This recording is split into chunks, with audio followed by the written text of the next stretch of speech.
सवाई माधोपुर का रणथंभौर बाघों की फैक्ट्री बन गया है। यहां लगातार बढ़ते बाघों के कुनबे से राजस्थान को भी बाघस्थान के तौर पर पहचान मिली है। आज बाघिन T69 खंडार क्षेत्र में 2 शावकों के साथ नजर आई। इन 2 शावकों को मिलाकर अब रणथंभौर में कुल मिलाकर 75 बाघ हो गए हैं।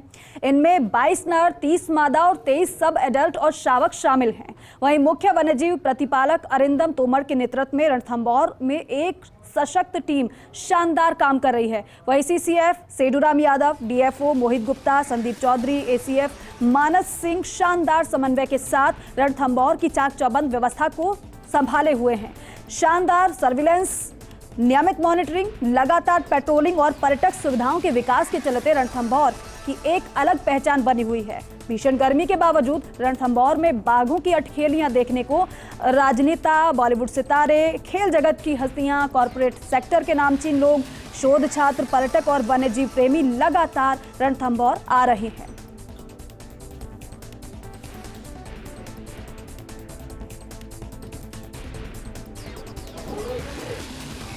तो देखिए, रणथंभौर ने राजस्थान को बाघस्थान बनाया है, लेकिन ये मुमकिन हो पा रहा है उस टीम की वजह से जो लगातार एक दूसरे से समन्वय स्थापित कर मॉनिटरिंग कर रहे हैं, देखरेख कर रहे हैं, क्योंकि बाघों की छोटी सी भी अनदेखी भारी पड़ जाती है। ऐसे में न केवल मॉनिटरिंग की जा रही है, बल्कि खास ख्याल इस बात का भी रखा जा रहा है कि बाघों को किसी प्रकार की कोई परेशानी तो नहीं है।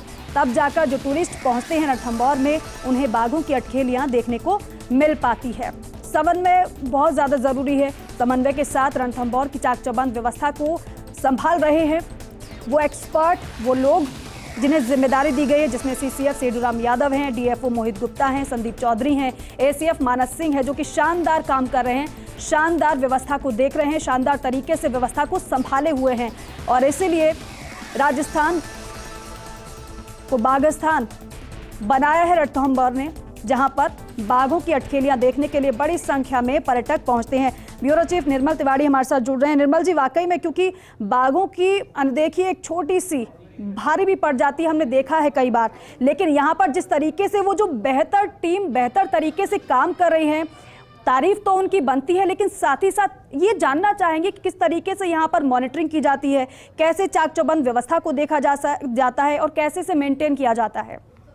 दीपिका, सीधे तौर पर कहें तो राजस्थान अब बाघस्थान बन चुका है। और बाघस्थान इसलिए बन चुका है कि हमारे पास बाघों की फैक्ट्री रणथंभौर है, हमारे पास उभरता हुआ सरिस्का है, हमारे पास नया रामगढ़ विषधारी है, हमारे पास अपने अस्तित्व की लड़ाई लड़ा मुकंदरा भी है, और साथ साथ 5वां जो टाइगर रिजर्व जो पाइपलाइन में है सीधे तौर पर, वो धौलपुर करौली को बुलाकर धौलपुर टाइगर रिजर्व में, जहाँ मतलब कहा जा सकता है कि धौलपुर से लेकर मुकंदरा तक हम चलते हैं तो एक पूरा एक वृहद कॉरिडोर बन चुका है बाघों का जी। और ये बात हमको इसलिए करनी पड़ रही है कि आज बाघिन जो T69 है, T69 जो है रणथंभौर की जो बाघिन है, वो 2 शावकों के साथ नजर आई है। तो बाघों का कुनबा लगातार रणथंभौर में बढ़ रहा है। और रणथंभौर तो देखिए ऐसी एक रणथंभौर की फर्टिलिटी इतनी अच्छी है बाघों की कि वो लगातार यहाँ पर बाघों का प्रजनन होता है। और यही कारण है कि रणथंभौर के बाघ से यहाँ सरिस्का चल रहा है, रणथंभौर के बाघ से रामगढ़ विषधारी चल रहा है, रणथंभौर के बाघ से मुकंदरा चल रहा है, और रणथंभौर के बाघों से ही धौलपुर और करौली भी चलेगा। और भविष्य में अगर कुंभलगढ़ की बात करें तो वो भी रणथंभौर के बाघों से ही चलेगा, क्योंकि जो ट्रांसलोकेशन हो रहा है वो रणथंभौर के बाघों से हो रहा है। और निश्चित तौर पर इसमें मैं नाम लेना चाहूंगा ACS जो शिखर अग्रवाल है, जब से वो आए लगातार वन विभाग के अंदर नवाचार हो रहे हैं। मुख्य वन्यजीव प्रतिपालक अरिंदम तोमर की बात करें तो इनका दूसरा कार्यकाल भी 4 साल से ज्यादा का उनको वक्त हो गया मुख्य वन्यजीव प्रतिपालक के तौर पर, तो उन्होंने शानदार एक नेतृत्व दिया। लेकिन रणथंभौर की सीधे तौर पर हम बात करते हैं सेडूराम यादव जो वहाँ के फील्ड डायरेक्टर भी हैं और वहाँ के CCF हैं, उसके अलावा वहाँ पर जो मोहित गुप्ता जो एक यंग ब्लड है, एकदम बिल्कुल नए अधिकारी हैं, IFS, उनको वहाँ DFO की जिम्मेदारी दी गई, संदीप चौधरी है, मानस सिंह है, तमाम वहाँ की जो टीम है, वहाँ के रेंज अधिकारी हैं, फॉरेस्टर से तमाम मिलकर काम कर रहे हैं। शानदार मॉनिटरिंग हो रही है। उसके साथ साथ क्या पेट्रोलिंग लगातार, खुद मैंने देखा लगातार सेडूराम और मोहित गुप्ता खुद पेट्रोलिंग करने चला जाता है। टूरिज्म का सारा जिम्मा संदीप चौधरी ने अपने जिम्मेदारी अपने कंधे पर ले रखा है। मानस सिंह नए अधिकारी हैं, लेकिन वो भी लगातार वहां पर सीख रहे हैं और लगातार मॉनिटरिंग की व्यवस्था को दुरुस्त करने में लगे हुए हैं। तो यही कारण है कि देखिए बाघों का आना जाना लगा रहता है। आज एक 136 वो आज भी वहां पर मध्य प्रदेश के अंदर घूम रहा है, वो पुणे के आसपास पहुंच गया था। तो ये बाघों का लगातार जिस तरह से प्रजनन हो रहा है रणथंभौर में, निश्चित तौर पर शोध छात्रों के लिए, फिल्म बनाना चाहते हैं जो वाइल्ड लाइफ की, उनके लिए, वन्यजीव प्रेमियों के लिए, आम पर्यटकों के लिए, और इस पर्यावरण को सुरक्षित रखने के लिए बहुत जरूरी है।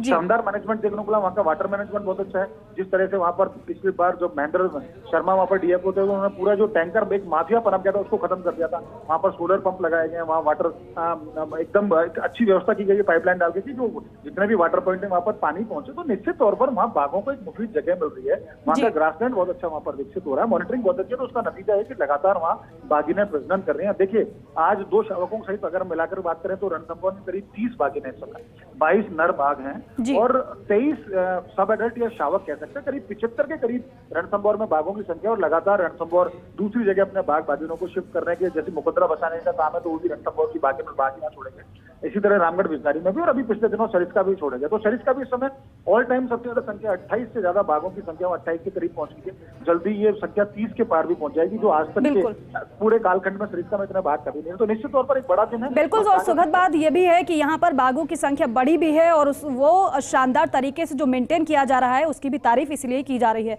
बहुत शुक्रिया आपका इस जानकारी के लिए, बातचीत के लिए।